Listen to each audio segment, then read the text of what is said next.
mindsetnya dirubah. Jadi bule itu bukan ATM. Jadi bule itu justru bule itu bisa bikin kalian yang jadi ATM. Wow. Gitu. Ngelamar, dia ngajak dari udah lama, ayo kita pengen nikah gitu. Tahun berapa? Nggak ada lamar-lamaran. Terus kamu udah pesan gaunmu sendiri nih? Udah dong. Udah dong. Anan, karena dari kecil sukanya itu emang udah main sama perempuan. Oke, ya. Main yang perempuan-perempuan kayak gitu-gitulah. Ada sesuatu barang yang mahal misalnya aku pamerkan di sosial media, bukan berarti karena aku pamer. Aku kayak pertama karena aku nge-reward diriku sendiri, kedua karena aku mau ada laki-laki yang suka sama kita juga, ketemu nih gitu. Baru di situ deh mata kebuka gitu. Terus kamu pecah perawan kapan kesini?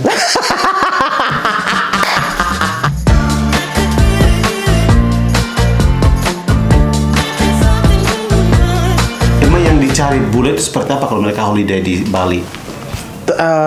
Apa ya? Sebenarnya kalau menurutku ya, orang bule pasti dicari seks lah kakak. Kalau holiday ya? Iya, pasti seks. Bukan ya, hanya di Bali nih guys, maksudnya di segala macam tempat. Iya. Apalagi di Asia terkenal banget. Iya. Nah, terus? orang bule-bule ini pasti cari seks ya kan, cari hiburan. Namanya mereka holiday ya kan. Yes. Iya, seperti itu. Seperti itu. Oke. Terus waktu kamu hijrah ke Australia, pertama kali diajak sama dia, itu gimana kamu cara ngasih tahu ke keluargamu? Oh, aku waktu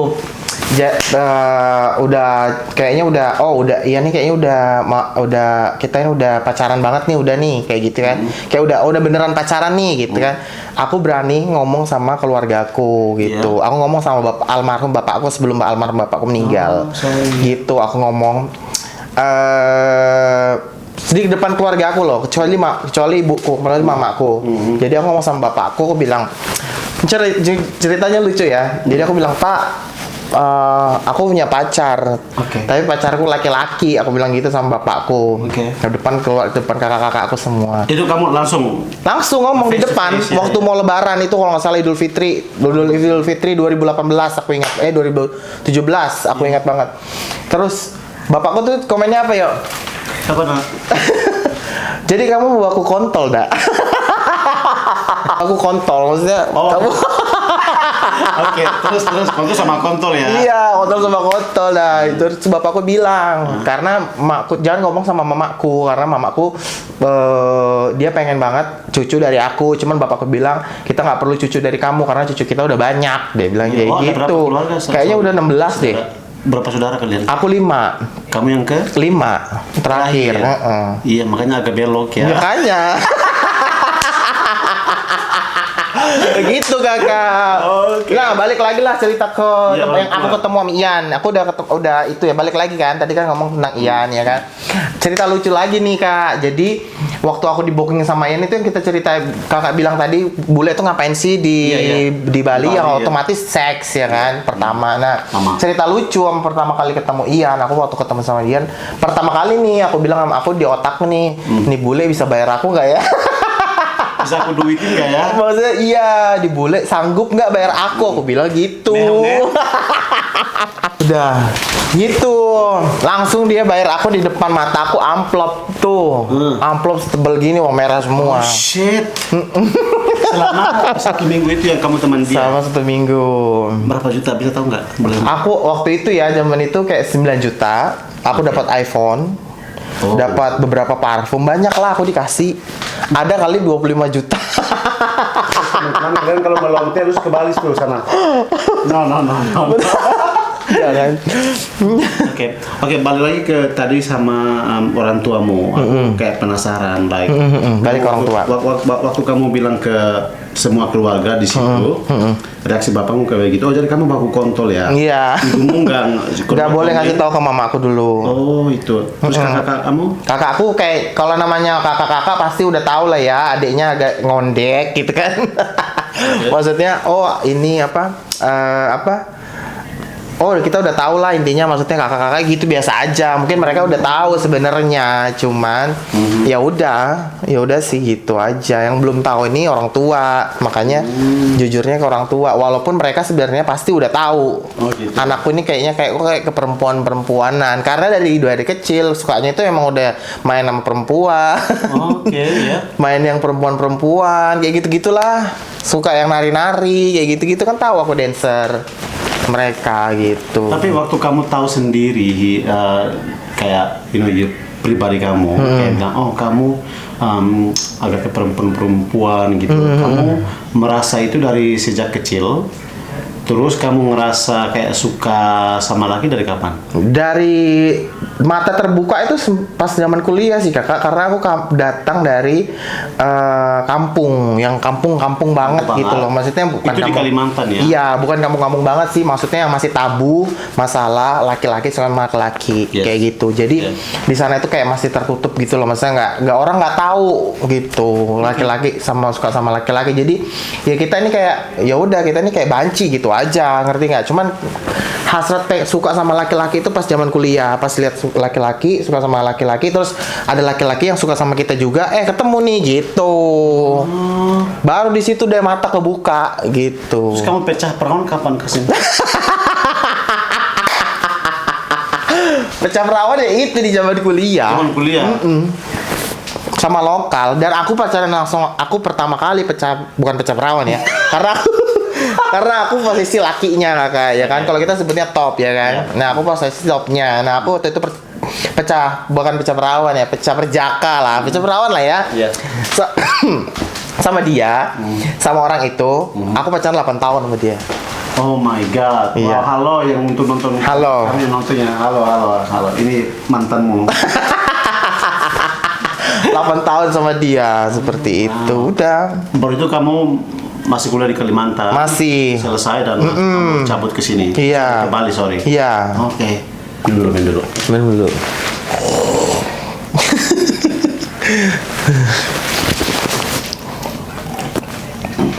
Nah, sorry nih guys, kita harus balik lagi kayak reverse balik dulu ke Bali, kehidupan Bali ini menarik banget soalnya. Sebelum kamu ketemu si Ian, kamu ketemu bule-bule sebelumnya Enggak, jadi si Ian ini benar-benar bule pertama kali. Karena yang suka muka gini kakak lokal. Lokal? Banyakan yang suka om-om lokal. Oke, om, halo. Iya, jadi nggak tahu ya. Jadi makanya waktu aku ketemu sama Ian ini kayaknya udah bersyukur banget ya kak. Nggak mau, udahlah nggak usah yang cari yang gimana gitu. Karena udah kayak ibaratnya aku udah di tong sampah, ada yang pungut, ya udah sih ngapain gitu. Ibaratnya gitu ya. Benar juga kayak sih. gitu. Jadi nggak mau milih-milih lagi udah. Kayak gitu, udah settle lah. Gimana teman-teman perjuanganmu di waktu di Bali itu? Maksudnya sekarang hidupnya gimana? Ya itu maksudnya, makanya Apa yang kamu lihat sekarang di Indo? Masih. Perbedaan dari kamu sama mereka gimana? Ya udah pasti jauh karena mungkin ya kebanyakan dari mereka kayak yang terlalu milih gitu loh kak. Kayak aku harus dapat bule yang kaya, aku harus dapat bule yang cakep, apa segala macam. Intinya mereka pengen cari bule yang mapan dan tampan gitulah. Oh my God. Guys.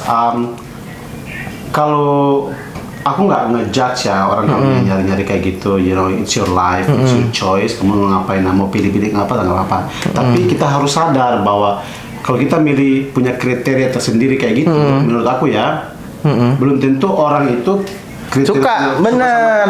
Kriteria kita nggak kayak gitu. Maksudnya kriteria mereka lebih tinggi lagi. Beda lagi sayang. Bener. Jadi contoh kayak misalkan gini. Oh pokoknya aku kayak yang mau dia tampan dan berduit. Iya. Yes, kamu ketemu dia, maybe di bar gitu kan, atau ya udah ewe-ewean gitu kan. Setelah itu mungkin dia ngajak kamu for take out for dinner, lunch gitu, ngedate gitu. Dari percakapan kalian di situ udah tahu kamu tuh seperti apa orang. Iya benar. Maunya. Bule gitu. sekarang pintar kok. Dan mereka she or he's not my type atau he's not my type of man that I want to be together or live Together with them For future, gitu. iya. Itu nggak kayak gitu. Itu nggak, mereka juga pintar loh. Jadi nggak Iya. usah pasang standar yang tinggi gitu. Belum tentu kamu itu standarnya mereka juga. Benar, Gitu loh. benar sekali. Iya, jadi kalian jalanin aja apa adanya gitu loh. Yang penting kalian udah dibawa ke di apa? Di support dengan ekonomi, keuangan, dibantu sama keluarganya juga, terus benar. bawa ke negara mereka, ya udah ikutin aja. Benar. Dan kalian bisa independen di sana, kerja apa yang kalian bisa, then you start from there gitu loh. Iya. Jadi sekarang kayak yang sekarang aku ya jujur aja aku cuman baru 3 minggu di Bali. Baru 3 minggu di Bali aku langsung dibawa dapat bule gitu loh ya kan. Nah, sedangkan di sana masih banyak yang 5 10 tahun masih jualan kayak gitu. Dari informasi yang aku dari ngobrol sama teman bilangnya kalau beberapa orang untuk LGBT gitu, mereka tuh teman-teman bukan not only LGBT, ada juga yang orang-orang heteroseksual yang normal gitu. Mereka tuh atau yang biasanya mereka ada ayam-ayaman di sana di Bali entah dimanapun itu kalian. Dan mereka itu bilangnya pokoknya ketemu sama bulenya itu mereka langsung bilang, oh pokoknya aku harus duitin dia nih. Nggak bisa. Ya kayak pokoknya aku harus dapat duit banyak dari dia. Yes guys, kalau kalian lucky, if you're lucky, ya kan kalau kalian beruntung duitin si bule itu, yes kalian bakal dapat banyak di saat itu. After that apa? Nggak dapat. Nggak bakal dapat lagi gitu loh. Dan cuma segitu doang yang kalian dapat. Dan mereka tuh kayak keep doing it repeatedly. Sama bule-bule-bulenya terus kayak gitu. Dan kalau misalkan contoh yang bagus, Kasim dapat satu yang baik, udah melekat di situ dan akhirnya dibawa ke sini dan dia bisa kerja sendiri. Maksudnya dia udah dapat kerjaan dan langsung independen sendiri, penghasilan sendiri. Iya. Gitu kan? Intinya gini, Mak. Aku diajarin juga sama si bule, jangan mindsetnya dirubah. Jadi bule itu bukan ATM. Jadi bule itu justru bule itu bisa bikin kalian yang jadi ATM. Wow. Gitu. Keren. Bener nggak? Benar banget. Iya. Jadi dia rubah mindset kamu kayak gitu, bukan rubah tapi dia rubah cara pikirnya kayak gitu. Iya benar. That's so nice. Iya. That's so nice of him. Tuh guys, dengerin deh tuh. Nah, balik lagi ke Australia. Iya. Ya. Kamu kan sering share tentang penghasilan kamu di Instastory, kan? Berapa yang kamu dapat, apa yang kamu kerjain di sini, gitu loh. Pertanyaan sih dari aku, kenapa kamu melakukan hal itu, Kasim? Pertama, karena aku sebelum kamu jawab, karena hal-hal kayak gitu kan sensitif. Terus ngapain kamu pamer-pamer bilangnya gitu kan? Ngapain kayak gitu-gitu, like some people don't understand that. Aku sekarang Kasim di sini, aku mau nanya dia langsung. Kenapa kayak gitu, Kasim? Begini jawabannya. Jadi, kenapa aku sebenarnya tujuannya bukan pamer. Justru aku tujuannya mau ngasih tahu kayak tergantung orang sih sebenarnya. Orang nerimanya aku pamer apa itu termasuk informatif, maksudnya informasi dari aku gitu. Karena jujur, aku selama sama si bule ini sebelum sama si bule, aku nggak pernah kerja sama sekali. Nggak tahu yang namanya kerja itu apa, nggak pernah namanya dapat gaji dari hasil sendiri itu nggak pernah, Mak. Jadi ketika waktu aku udah diajar sama si bule ini kerja nih gitu ya kan, kerja terus kamu dapat gaji sendiri, itu rasanya senang gitu loh, ngerti gak sih? Senang banget gitu loh. Jadi aku pengen orang-orang lihat nih aku nih berhasil nih bisa bisa punya gaji dari hasil keringatku sendiri nih, seperti itu. Jadi aku tuh cuma pengen nunjukin kalau ini loh hasil keringatku sendiri, begitu. Iya, bukan menonton lagi. Bukan jual diri lagi. Itu sekarang ini loh hasil keringatku sendiri halal kayak gitu-gitu. Dan kalau misalnya aku udah beli sesuatu barang yang aku ada sesuatu barang yang mahal, misalnya aku pamerkan di sosial media, bukan berarti karena aku pamer. Aku kayak pertama karena aku nge-reward diriku sendiri, kedua karena aku mau melihatkan sama diriku sendiri kalau aku sekarang bisa beli apa yang nggak bisa aku beli dulu kayak gitu. Aku suka kayak gitu. Seperti itu. Suka pikir kayak gitu. Benar loh, karena kita senang sendiri. Kan hasil Kan bisa jadi motivasi buat orang lain, Mak. Exactly. Ya kan? Iya. Gitu. Dan banyak juga aku lihat dari komentar-komentar orang-orang, follower kamu yang repostnya juga emang harus seperti itu. Iya. Karena kita yang kerja sendiri, kadang-kadang kebanyakan yang kita lihat atau kita tahu orang atau sekeliling kita juga ada, mereka pamer tapi bukan duitnya sendiri. Iya benar. Duit dari mungkin punya pacarnya, punya istrinya, punya suaminya, atau punya lakornya. Itu biarkan saja lah ya. Yang pasti kita sendiri, uang kita sendiri seperti itu. It's so good. Harus contohnya seperti itu ya guys, alright. Oke, Kasim, kamu kan udah terbuka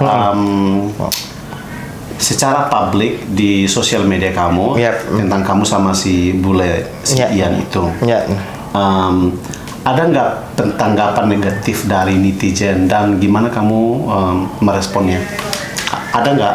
Apa aja kalau ada? Negatif sih ada, cuman aku Dikata-katain? enggak. Oke, gimana coba? Cuman kayak lebih ke kayak mereka itu kok bisa sih jadi nikah sama ini, kok bisa sih jadi pacaran sama ini, ada nggak kepikiran buat nikah sama perempuan kayak gitu-gitu. Kayak gitu-gitu. Jadi cuman aku nanggapinnya happy sih Kak. Jadi aku nggak terlalu nanggepin. Jadi kalau misalnya ada haters, aku nggak terlalu nanggepin mereka gitu. Aku pengen di storyku tuh kayak di hidupku ini positif aja gitu loh. Seperti itu. Jadi kalau misalnya kalau aku jadi ingat kata bapakku, kalau misalnya kan ada yang nanya nih, memang nggak ada pernah kepikiran nggak, sampai ada yang nanya pernah kepikiran nggak nikah sama perempuan gitu, dia bilang kok jadinya nikah sama laki-laki, karena ada kepikiran nggak nikah sama perempuan? Nggak ada, karena ujung-ujungnya kalian cuma nyakitin hati perempuan, kamu flase, ngerti nggak sih Mak? Flase apa? Kamu flase, kita seolah-olah kita laki-laki yang bisa nikah sama perempuan, percuma perempuannya nggak bahagia nikah sama gay, ngerti nggak? Benar-benar. Kayak gitu. Kayak gitu Kasim, ada beberapa orang ada gitu. Karena tuntutan keluarganya yang harus menikah gitu. Harus punya anak. Iya. Mereka nggak happy. Nggak happy. Mereka belok sama gay-gay lain. Akhirnya selingkuh sama laki-laki kayak gitu. Kamu kamu pernah ketemu nggak sama orang-orang seperti itu? Ya maksudnya di lingkungan kamu di sana? Banyak. Di tangga-tangga yang lain-lain juga? Iya banyak, ada beberapa. Cuman ya aku kalau misalnya karena mereka itu hidupannya mereka, ya hidupannya mereka, hidupanku kayak gitu aja Kakak. Gitu. Seperti itu. Jadi ya balik lagi yang kali tadi, kalau ada yang nanya-nanya, ada yang haters nanya masalah kayak gini, nggak ada Kakak selama ini. Kayak gitu, nggak ada. Iya. Oke. Nah, untuk kamu sama Ian mau nikah, congrats loh. Terima kasih. Siapa yang ngajak bilang, oke, let's get married? Ian. Yang lamar kamu? Bukan ngelamar, dia ngajak dari udah lama. Ayo kita pengen nikah gitu. Nggak ada lamar-lamaran. Oh gitu, biasa. Iya, dia cuma pengen. Nggak ada gitu-gituan. Nggak ada gitu-gituan. Karena kan gue bilang dari awal tadi, kita nggak ada yang romantis. Oke. Jadi kita cuma ngobrol-ngobrol aja. Terus tiba-tiba, itu kalau nggak salah waktu pulang dari ulang tahun mamanya deh di New Zealand. 2018. Setelah 2 tahun pacaran. Iya, 2018 aku dibawa ke rumah emaknya kan. Di mana? Di New Zealand. Oh, kamu pernah ke New Zealand? Aku pernah ke New Zealand, datangin keluarganya dia. Nah, dari situ malamnya tuh kayak kita ngobrol gimana kalau misalnya nanti kita ngadain nikah, bla bla bla bla bla. Ayolah, aku bilang kayak gitu. Ya ayolah, aku bilang kayak gitu kan. Terus tadinya tuh kayak bercanda-bercandaan aja, taunya beneran. Oke, tapi gini ya, Kasim, kalau misalkan kamu kan dia diajak nikah, dia ngajak nikahan sama kamu, atau diajak nikah, seperti bahasaku, kacau. Itu kan, kamu ngerasa nggak sih, aku nikah sama cowok gitu kan, aku kan harusnya nikah sama cewek, nggak kayak gitu. Nggak ada pikiran kayak gitu. Kalau misalnya pas dia ngajak nikah, ya udah, ayo, aku seneng gitu. Karena kenapa? Ini aku gitu loh. Ya ini aku, maksudnya aku udah sama dia, kayak ibaratnya kita ini udah kayak suami istri lah intinya. Iya. Jadi selama ini udah sama-sama gitu ya. Jadi menurutku ya udah kalau misalnya harus nikah ya harus nikahnya sama Ian. Bukan nikah sama orang lain, bukan nikah sama cewek, bukan nikah sama siapapun, nikahnya sama Ian gitu. Oh, wow. Hebat loh. Kalau memang pun aku harus menikah, kepikiran buat nikah tuh nggak ada, Mak. Karena tahu kan di Indonesia nggak boleh. Nggak boleh ya, tapi di sini dibolehin. Di sini dibolehin kan. Jadi ya itu kalau misalnya ditanya waktu diajak nikah sama Ian, kepikiran gimana? Ya udah. Ayo, karena di otakku tuh satu-satunya orang kalau misalnya satu-satunya orang yang yang aku terima kalau ngajak aku nikah ya Ian. Itu aja udah. Hebat ya. Hebat Seperti banget itu. loh. Keren. Aku kayak terharu sedikit loh. Nangis. Mau nambahin dulu. Iya. Lanjut.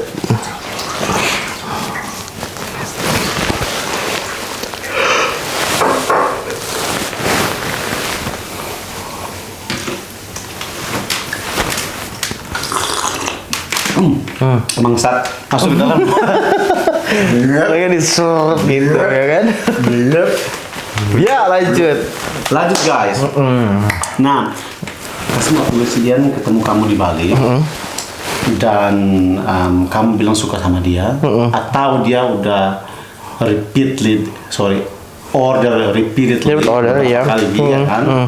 Itu kamu tahu nggak apa yang dia suka dari kamu? Dari something, must be something yang dia suka sama kamu. Oh iya, dia bilang yang mana nih? Dari dalam atau dari luar? Yang pertama yang dia suka, yang jujur-jujuran aja ya. Iya. Dia pertama bilang ukuran.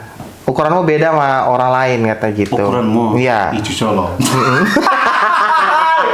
Terus? Beda sama Asia lain. Iya. Nah, yang kedua dari dalamnya kayak misalnya mungkin aku polos ya Kak dari pertama kali ketemu bule kita balik lagi bahas yang tadi ya kan masalah duit tadi masalah uang lagi kan yang Kak bahas tadi. Aku dulu waktu ketemu sama pertama kali ketemu sama si Bian dia itu kayak bukan ngetes sih mungkin menurutku dia ngetes. Cuman aku nggak tahu kalau dia ngetes apa enggak. Nah dia ngomong setelahnya dia bilang aku tes kamu dia bilang jadi dia pengen booking pindah villa waktu itu. Dia pengen pindah villa. Terus dia ngasih aku uang sekitar 9 juta waktu itu kalau nggak salah. Nah, terus karena aku nggak tahu yang namanya booking online di HP nggak ngerti karena aku waktu itu baru banget di Bali ya kan. Jadi aku door to door dari villa ke villa gitu ya kan. Nah, kenapa dia percaya sama aku waktu aku dikasih uang 9 juta aku tinggalin tas sama sepatuku di villanya dia. Iya. Terus dia bilang, wah anak ini pasti kembali gitu. Soalnya kebanyakan katanya dia lokal kalau udah dikasih kayak di atas 5 juta lah Kak ya, kabur hilang gitu. Nah aku ini bookingin dia villa 2 hari waktu itu nggak salah aku dapat 1.500.000 di daerah Seminyak 1.500.000. Aku mintain nota ya kan, mintain nota. Terus aku balikin kembaliannya nih notanya 1 malam 1,5 juta 2 malam. Sama kembaliannya dia gitu. Jadi kejujuran tuh paling penting banget ya, dari situ dia kayak amazed gitu loh. Wah, ada juga nih lokal yang begini biasanya kan lokal. Iya, nggak semuanya lokal tapi ya. Gitu. Nah, terus ya kayak gitu-gitu. Seperti itu. Terus yang buat dia oke, kamu yang paling tepat nih buat aku menjadi pasangan aku. Iya. Apa yang kamu tangkap dari dia? Dari akunya. Iya. Sebenarnya awalnya nggak munafik uang ya. Sebenarnya nggak uang karena waktu itu kan cerita aku struggle ya kan. Aku struggle. Kayaknya dia satu-satunya yang bisa bantu aku keluar dari struggle. Sama dia. Iya. Cuman aku memang struggle butuh uang. Cuman aku sama sekali nggak pernah namanya jual nama orang tua kayak orang tua aku sakit, aku butuh uang. Aku nggak pernah kayak gitu. Bule sekarang pinter. Iya, cara aku nggak pernah kayak gitu. Jangan sama sekali. Bilang ibuku sekarang lagi sakit. Iya, nggak pernah. Gini, ya. Sama sekali nggak pernah itu. Nah karena bule sekarang pinter. Nah jadi dari awal memang aku bilang tadi aku nggak munafik, aku struggle masalah uang. Jadi aku bilang, wah ini udah deh dia nih kayaknya yang bener deh. Karena setiap dia hubungin aku, dia pasti ninggalin uang lumayan banyak gitu. Kayak gitu. Wow, jadi bisa kamu tercover untuk beberapa lama. Iya. Dia pulang ke Australia kerja di mining, balik lagi. Iya. Oh, Iya, seperti itu. bagus banget. Gitu. Kayak gitu. Terus kamu jujur nggak ke dia kalau atau kamu pernah nggak di booking bule lain di online selama dia pulang ke Australia? Nggak ada. Nggak pernah. Dari situ karena aku udah bilang dari awal aku paling nggak mau jual diri kakak. Iya betul. Dari awal aku udah bilang sama dia aku nggak mau jual diri. Jadinya kenapa aku mau netap sama dia karena dia kayak udah ngekep aku yang udah ya udah kamu gak usah jual diri aja lagi sama aku aja nih aku biayain. Dia bilang gitu. Oh. Kayak gitu. Jadi bener-bener aku di Bali tuh nggak ngapa-ngapain. Selama visa selama visa aku belum di approve aku nggak ngapa-ngapain. Kamu sempat kerja itu nggak di bar-bar di Bali? Nggak pernah. Sebenarnya gitu, nggak pernah. Kenapa? Kamu kan awalnya dari dancer. Kamu Iya. kan bisa kerja aja di situ. Tadinya iya, cuman karena kayak gimana ya? Kan jadinya ditawarin kayak jadi gogo kayak gitu-gitu. Cuman Iya. harus nge-gym. Aku tuh malas nge-gym. Temenku sampai bilang, "Ayolah nge-gym, latihan ini." Aku malas nge-gym, Kakak. Aku udah kepikirannya ya udahlah, udah dapet ini gitu. Kayak gitu. Cocok loh. Seperti itu. Nah, sekarang udah nikah nih. Belum. Sekarang lagi masih merencanakan proses untuk nikahan. Ya. Itu nanti undangannya dari pihak dia bakal datang nggak dari New Zealand? Nggak ada yang bisa. Why? Karena masih tutup board kan? Australia maksud itu buat New Zealand? Iya, masih tutup. Oh no. Iya, kayak dia kan mau balik ke New Zealand. Tadinya kan kita mau bikin acaranya di New Zealand. Terus? Cuman karena takutnya nanti kita ke New Zealand, takutnya kita stuck di sana, nggak bisa balik ke Australia. Tahu aja kan, Iya. Western Australianya ketat ya kan, seperti itu. Itu risky banget kan. Terus lagi kalian nggak bisa balik, kalian kehilangan kerjaan atau? Iyalah, kalian kejar juga. Karena kita cuman kayak dia dapat kayak misalnya kita boleh nggak boleh kerja itu kayak 3 bulan aja. Kalau misalnya lebih dari 3 bulan kita kayak dikeluarin gitu. Oh shit. Makanya lebih baik main aman. Main aman. Kita ngelain di sini. Jadi keluarga dari dia sama sekali nggak ada yang bakal datang? Nggak ada. Cuman ada keluarga dekatnya dia kebetulan ada di Melbourne kalau nggak salah. Ada 2 orang datang. Kalau dari keluarga aku nggak ada yang bisa datang. Dari Indonesia Nggak bisa datang, susah. Dari teman-teman Indonesia aja di sini. Teman-teman Indonesia di sini. Berapa orang guestnya nanti yang datang? Guestnya nggak banyak kakak, cuman 60 orang. Jadi 30 orang dari dia, 30 orang dari saya. Seperti itu. Itu yang 30, 60 dong. Iya 60 kan aku bilang tadi. Oh, aku dengarnya 90. 60. Oke. Nggak Itu banyak. Itu bagus. Jadi ya maksudnya dibagi 2 ya. Jadi nggak semuanya punya dia atau nggak semuanya punya kamu. Iya, karena berhubung nikahan kita di Margaret River yang kebetulan jauh ya kan. Oh wow. Jadi itu istimewa banget loh guys. Di Margaret River itu tempat winery atau perusahaan atau farmer-farmer yang buat wine. minuman anggur putih, anggur merah di sana. Iya, karena si Wine. bule ini favoritnya wine ya Iya, kan. dia lebih suka wine ya, soal minumannya ya. Jadi kita nggak tahu bakal berapa tamu yang datang, berapa yang enggak gitu. Karena kebetulan jauh kan. Cuman kita maklum. Kalau misalnya ada yang nggak bisa datang, kita maklum karena memang jauh. Iya. Seperti itu. Oke. Wah. Tapi kita tetap ngasih undangan tetap. ngasih tetap gitu. Keren. Kan orang mau punya kesibukan masing-masing kan? Iya. Ya kan? Kita kan nggak tahu. Pas nanti, apalagi aku weekday. Iya. Caranya. Terus kamu udah pesan gaunmu sendiri nih? Udah dong.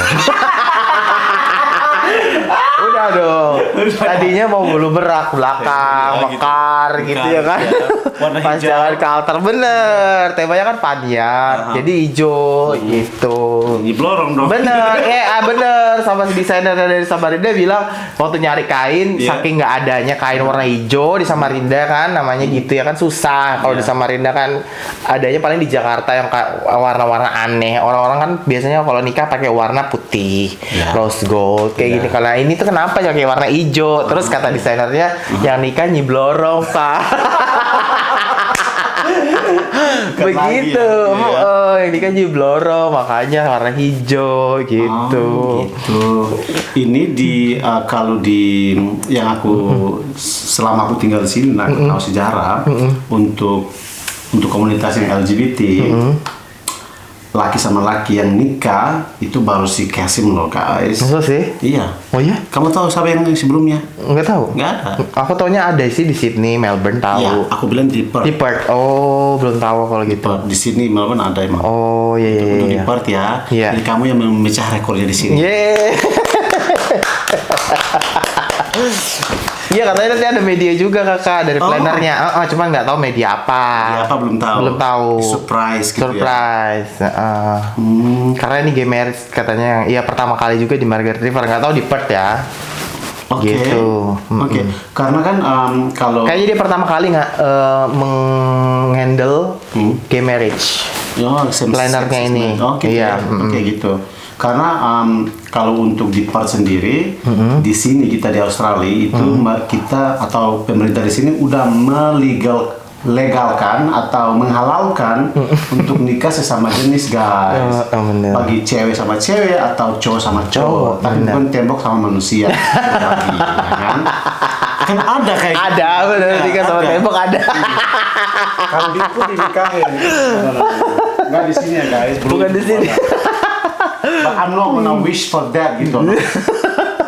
Oke. Jadi kayak kalau di sini di Australia, di Perth, aku umumnya di Perth sini bagian Australia Barat itu udah banyak sih yang nikah sesama jenis ya. Terutama aku yang fotografer, video aku juga udah lihat ada beberapa banyak banget dan teman aku yang paling dekat juga sama.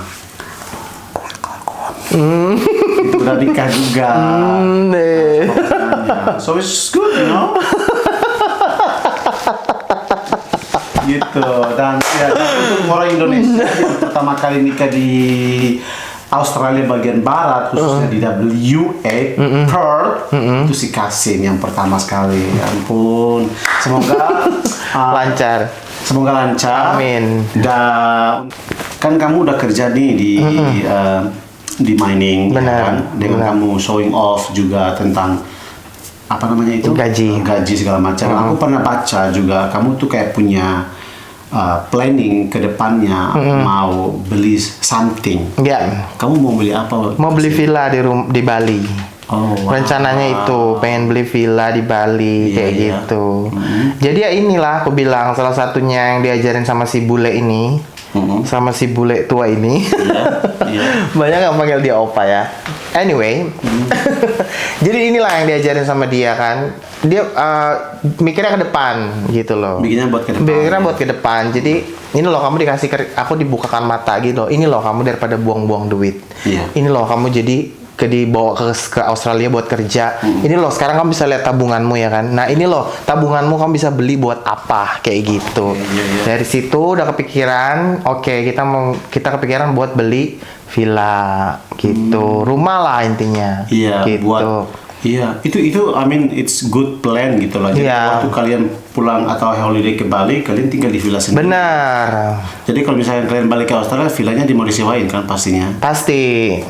Selain villa ada lagi nggak yang kayak something else? Belum, karena kita mau satu-satu. Cuman rencananya kita memang dari awal tuh pengen punya properti dulu Di di Bali itu ya kan. yang villa. Yang villa itu. Terus kalau rencana lain sih nggak ada. Paling ya rencana-rencana couple lah, kayak misalnya liburan kayak gitu-gitu kakak. Nggak ada yang muluk-muluk. Cuman itu aja satu intinya yang goals pertama kita pengen punya villa itu aja.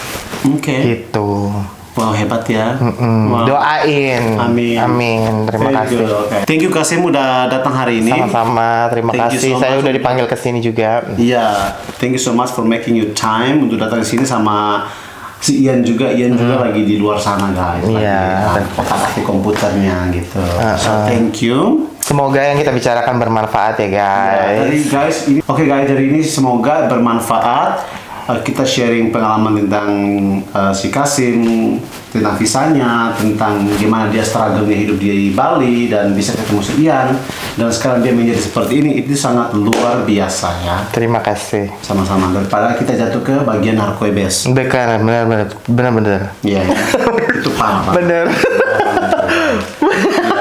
Jadi lonte, miliunan gitu kan. Amin.